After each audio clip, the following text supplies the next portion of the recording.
नमस्कार, आप देख रहे हैं 4 PM। मैं हूं आपके साथ सिमरन।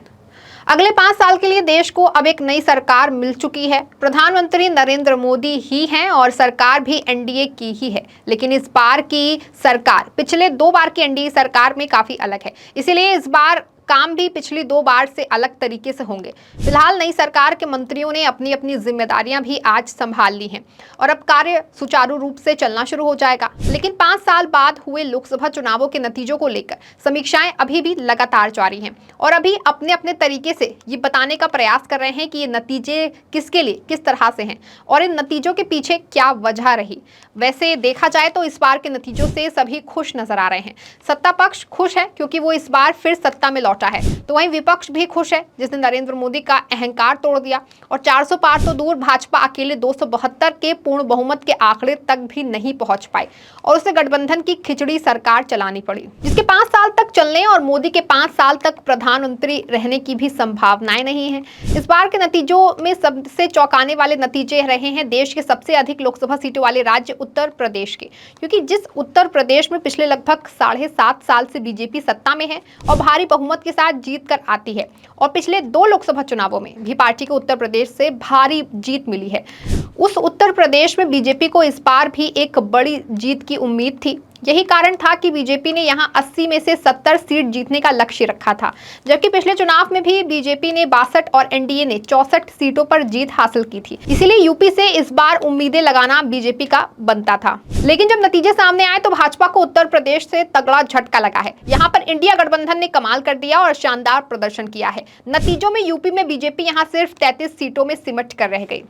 वहीं समाजवादी पार्टी ने 37 सीटों पर अपना झंडा फहराया, जबकि 6 सीटें कांग्रेस के खाते में गईं।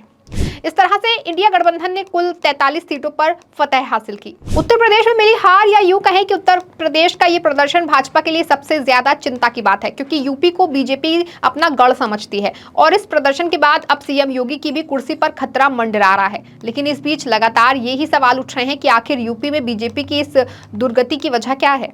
आखिर किस तरह से समाजवादी पार्टी ने यहां जबरदस्त वापसी करते हुए 5 में से 37 सीटों तक का सफर तय किया। वहीं यूपी के ये नतीजे प्रदेश की कभी प्रमुख पार्टी रही बहुजन समाज पार्टी के लिए भी बड़ी चिंता का विषय है, क्योंकि बसपा इस चुनाव में पूरी तरह से साफ हो गई है। 2019 में साइकिल के साथ साथ आकर बसपा ने 10 सीटों पर जीत हासिल की थी, लेकिन इस चुनाव में अकेले लड़कर बसपा फिर से 2014 की तरह 0 पर आ गई है। इससे पहले विधानसभा चुनाव में भी बीएसपी को सिर्फ 1 विधायक मिला है। इससे जाहिर है कि यूपी में मायावती के लिए आगे की राह काफी मुश्किल हो गई है और राज्य में दलित वोटरों में बड़ा बदलाव देखने को मिल रहा है। बीएसपी का जहां सफाया हो गया, वहीं बीजेपी के नेतृत्व वाले एनडीए ने भी अपने गैर जाटव दलित वोटों का एक बड़ा हिस्सा खो दिया है। भले ही इसने बीएसपी के मुख्य निर्वाचन क्षेत्र जाटवों के बीच अपने वोट शेयर में सुधार किया हो, इस बीच समाजवादी पार्टी, जिसे पारंपरिक रूप से दलितों और यादवों के बीच स्थानीय जातिगत तनाव के कारण दलितों के साथ शत्रुतापूर्ण संबंध रखने का वाला माना जाता है, वो गैर जाटव दलित वोटों की बात करने आने पर एक नया मोड़ लेने में कामयाब रही। इस चुनाव में सपा के प्रदर्शन का 2019 की 5 सीटों से बढ़कर 37 सीटों पर पहुंचना यादव व मुस्लिम मतदाताओं के एकीकरण का परिणाम तो था ही, साथ ही गैर जाटव दलितों की एक बड़ी हिस्सेदारी भी इसमें शामिल थी। नतीजों को लेकर हाल ही में एक डेटा जारी हुआ है। इस डेटा के मुताबिक 92% मुसलमानों को और 82% यादवों ने इंडिया ब्लॉक को वोट दिया है। हालांकि इसके अलावा गठबंधन ने गैर जाटव दलित वोटों का 56% जीतकर महत्वपूर्ण लाभ कमाया है। इसके अलावा 25% जाटव दलितों ने भी गठबंधन को वोट दिया। वहीं अगर भाजपा की बात करें तो वर्षों से गैर जाटव दलितों के बीच अपनी पैठ बनाने की कोशिश कर रही थी, लेकिन इस बार उसे बड़े उलटफेर का सामना करना पड़ा।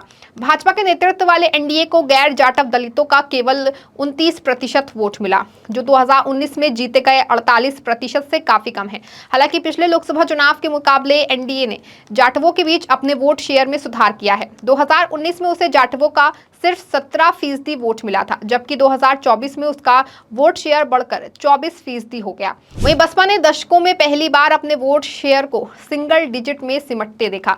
2024 में उसे सिर्फ 9% वोट मिले, जो 2022 में यूपी के पिछले विधानसभा चुनावों में 13% और पिछले लोकसभा चुनावों में 19% से कम है, जिसे उसने सपा के साथ गठबंधन में लड़ा था। इस बार पार्टी अपने पारंपरिक मतदाता आधार जाटव वोट का सिर्फ 44% ही बचा पाई। इसके अलावा सिर्फ 15% गैर जाटव दलितों ने बसपा को वोट दिया।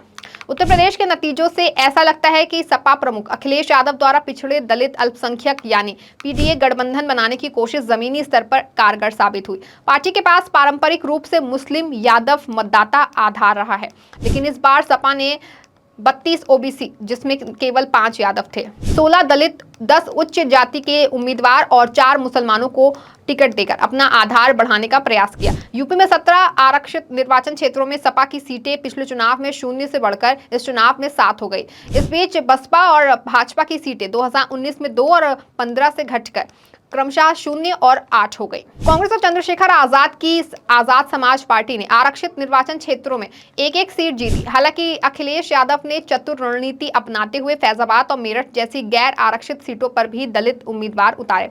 इसी के चलते दलित उम्मीदवार अवधेश प्रसाद ने राम मंदिर के निर्माण के कुछ ही महीने बाद अयोध्या में भाजपा के लल्लू सिंह को 50,000 से अधिक मतों के अंतर से हरा दिया। दलितों के बीच वोट शेयर में उल्लेखनीय सुधार करने में इंडिया ब्लॉक की मदद करने वाले प्रमुख कारकों में से एक पिछले एक दशक में बीएसपी का क्रमिक लेकिन निश्चित रूप से कम होता है, जिसने ये सुनिश्चित किया कि यूपी में दलित वोटों को हथियाने के लिए ये एक बड़ी चुनौती है। इसके अलावा दलित वोटों के इंडिया ब्लॉक की ओर से जाने के पीछे दूसरा कारण संविधान के खतरे में होने का नैरेटिव गढ़ा जाना रहा है।